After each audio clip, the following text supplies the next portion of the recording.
How's it going, guys? Before I get into the video today, I would like to plug my Discord. If you guys would like to join, I will put the link down in the description and in the comments. Basically, it's just a little nerd hangout. You subscribers can go there, talk about whatever video games, talk about Fortnite, Star Wars, obviously, talk about Red Dead and Fallout coming out soon. And yeah, just a nice little place for you guys to hang out. And if you want to join, I'll see you there. All right, so let's get into the actual video. Now, the other day, somebody asked me on, I think it was Twitter, or no, it was in the comments on a stream. They asked me what it would take for me to buy Battlefront 3 if EA made it again. And I thought that was actually a pretty good question, so I'm going to talk about that right now with you guys. So we all know what happened to Battlefront 2. It's just a complete mess. But I would also like to talk about Battlefront 1 in this video. Now, Battlefront 1, or Battlefront 2015, whatever you want to call it, it wasn't exactly a complete game at launch. Like, it was very, very lackluster in terms of content. All my friends got excited for Battlefront 2015. The beta was great. The graphics and the sound was amazing, and we really had a lot of fun. But then when the game came out, there was only like 4 or 5 maps. And if you had the season pass, then eventually they added enough content that the game felt like a complete game. And then Battlefront 2 came along and they promised to remove the season pass because it split up the player base, and then they had the whole microtransaction thing, and then it's just been a complete mess ever since launch. And now a year later we're finally getting some new heroes, which, I mean, it's good and all, and it might be a really fun DLC. I don't know yet, but as I'm predicting and have predicted before, I think it's just going to get stale. I mean, they should have released them all at one time so that you can actually enjoy all the content at once. But they keep releasing it like, here's some content, and then here's some more content a month later. And the problem with that is everybody's going to play with Grievous before Obi-Wan. So they're going to get kind of tired of him because they're playing a month straight of only Grievous. And then Obi-Wan's going to come out and they're going to play a month of only Obi-Wan. So yeah, that's my opinion on that. But this is about Battlefront 3. What can they do to possibly make me consider buying Battlefront 3? And for starters, they would have to have an amazing ad campaign. Like, E3 comes along, they would have to just basically say, we screwed up majorly and there's going to be no microtransactions. There's not going to be any screwed up progression system. There's going to be squads at launch. Basically, everything they've added to Battlefront 2 over the past year needs to be in Battlefront 3 at launch. Like, there needs to be the same amount of heroes or more. The problem with this game was they have the same heroes from the first one, minus Dengar and Greedo and Pancake Face and Krennic and Jyn. Well, actually, there's a lot of heroes they didn't have. There were so many options that they could have had for heroes in this game, like any of the clones, like Rex or Commander Cody or Ahsoka. And like, there's so many possibilities for heroes that they could have added because people were asking like over and over and over and over, and we had such high expectations for this game. And then a month would pass, and then another month would pass, and then, I mean, it would go months and months and we didn't hear anything at all. And then we got Ben as a community manager, but that didn't really help things either. That just lets us know when we can be disappointed and what to be disappointed about before it gets here. So they would have to have a wide variety of heroes. They would have to be more frequent. The game wouldn't, I mean, it can't have bugs. This game has just tons and tons of bugs and glitches. Basically, the game would have to have support from developers, which Battlefront 2 doesn't. Which you would think that that's not too much to ask for, but I mean, the standard is so low with this game, with Battlefront 2, that something as simple as the developers fixing bugs would go a long way for Battlefront 3. Now, there's no way that they can like promise that before you buy the game. So honestly, I think I would just wait until the reviews came out before I would consider getting it, because both games have had backlash at launch. So I'm sure there's going to be some sort of backlash if they have a Battlefront 3, and then I would just judge it based off of that. Like, I should have known at Battlefront 2, as soon as that loot box controversy thing happened, that the game was just going to not get any support from the developers and EA, and they're just going to move on to something else. So that's a mistake on my part. But yeah, there's tons of stuff, like tons of potential. They could have had ground to space. I think if they remove the campaign, like the story mode in Battlefront 2 was pretty bad. I mean, you could beat it in a few hours. It was really easy. The AI were stupid. It just, it was a really predictable story mode that I think everybody sort of predicted would happen, and then it did happen, so it wasn't very good. So I think if they remove the story mode and focus more on the online, then you would think that that would give them more stuff that they could have into the game as a final product. I think if they listen to the community and actually give us Conquest that we've been asking for since before Battlefront 2015. We want a Conquest mode, which is what they're going to... I think that's what they're going to add as this new game mode come this winter. I mean, we're not too sure. They just said that it's going to be kind of like Conquest, so I guess we'll have to wait and see. But if they add... I mean, look at Battlefield. Battlefield has like 32 versus 32. I don't get why they can't do that with Star Wars. It's not like there's not enough players that play Star Wars. Battlefront 2 sold over like 10 million copies. That's 10 million people that could have potentially played the game and kept playing the game if you would have given them enough content.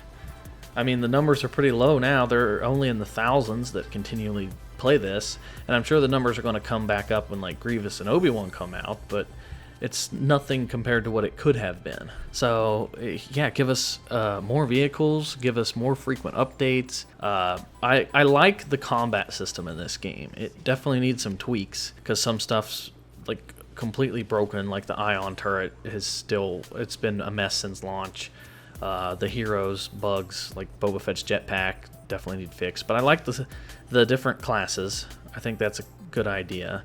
They obviously need tweaking, like the officer was always the best option because he'd get the most battle points and stuff. But I think they need to do a combination of like Battlefront 2015 and Battlefront 2 when it comes to heroes. Because I like that more people can play as the heroes and you see multiple heroes in one battle, but I don't like how weak they are. Because especially with, it wouldn't be as bad if there wasn't as many bugs that are in this game. But there's so many things that are trying to kill you that the bugs are too frequent. So like when you're playing as Yoda and you have like 4 or 5 people shooting at you and you try to block the blaster shots with your force power and it just decides not to work, then you die, and it's very, very frustrating. I like the heroes a little bit better in the first game because you had just had so much health and you could survive the entire match and you kind of felt like a hero. Like you were obviously more powerful than everybody else, and you could still die if you got outnumbered. In this game, heroes just sort of feel like infantry that are just a little bit more powerful. They don't feel as much of a hero, if that makes sense. Like if I'm Darth Maul and I run into the battle, yes, I'm going to kill people obviously easier than the other characters, but I can, like, you die way faster. And especially when like you throw the saber and the saber throw doesn't do anything, or you hit them directly with it and it just doesn't kill them. So some of the hero abilities definitely need tweaked. Like I think the hero ability should be almost a one-shot kill every single time if you're gonna use it as an ability. So yeah, I think the heroes definitely need tweaked. I think they need to like keep the squad system the same and basically just take the opinions of everybody and all the suggestions that we wanted for Battlefront 2 and that we expected to get and just implement them into Battlefront 3. Have a good ad campaign. E3 be like, all right, no loot boxes, better heroes, a lot more maps. They need to focus more on the big game modes and less on the smaller ones. I mean, it's okay to have some smaller ones, but when they keep throwing out stuff like jetpack cargo, that was a failure. I mean, nobody really enjoyed jetpack cargo. And look at extraction. Extraction was wanted by some people, but it's only on 2 maps, 3 maps, I'm not even sure. But the smaller game modes, they just do what they said they wanted to avoid, and that's splitting up the player base. Starfighter Assault is the other big game mode, but it's not that popular, so there's not as many people that play it. Like the major mode is Galactic Assault, and then they wait till a year later to give us a map for Galactic Assault. It doesn't make any sense. They needed to, for solo, they should have given us a big map and then broken into smaller pieces for the other game modes. I think they should do that for pretty much every DLC. That way they're not taking time away from development to make these smaller maps when they could have just made a big map and split it up into chunks. So now I want to talk about the cosmetics. Battlefront 2 had some pretty horrible cosmetics. Even in Battlefront 2015, they had tons of different options. You could change the the skins, you could change the different shoulder pads for your stormtroopers, you could change the color of your stormtrooper. Like, there's a bunch of different stuff that you could do. In this game, they just drip fed the clone skins that have been ready since launch. They were data mined the week of release, and they didn't change a single thing about them. So they're just drip feeding that. There isn't that many options of like different skins. We didn't even get the skins till I think it was April, so the skins are pretty underwhelming. There's a bunch of different options for hero skins that they could have had. They could have had a battle damage Vader. They could have had quite a few different Darth Maul skins. They could have had him like shirtless.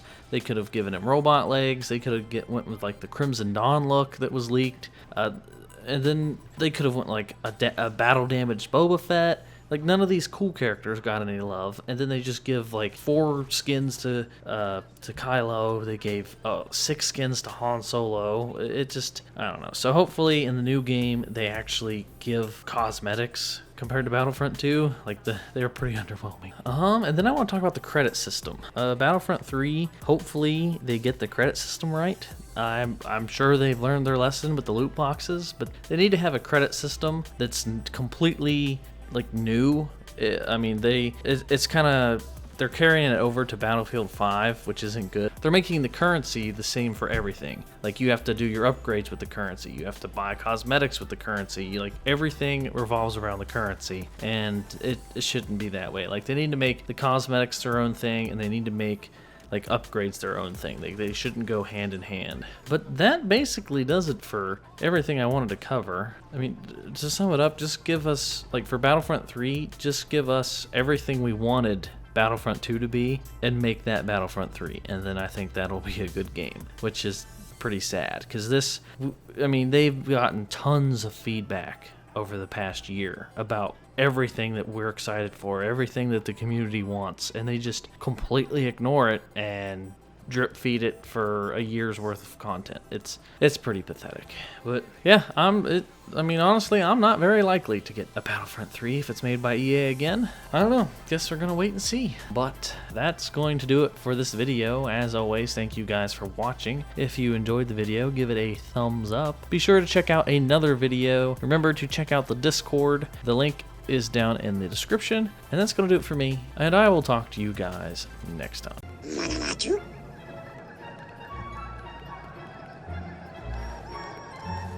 Goopa Noopa.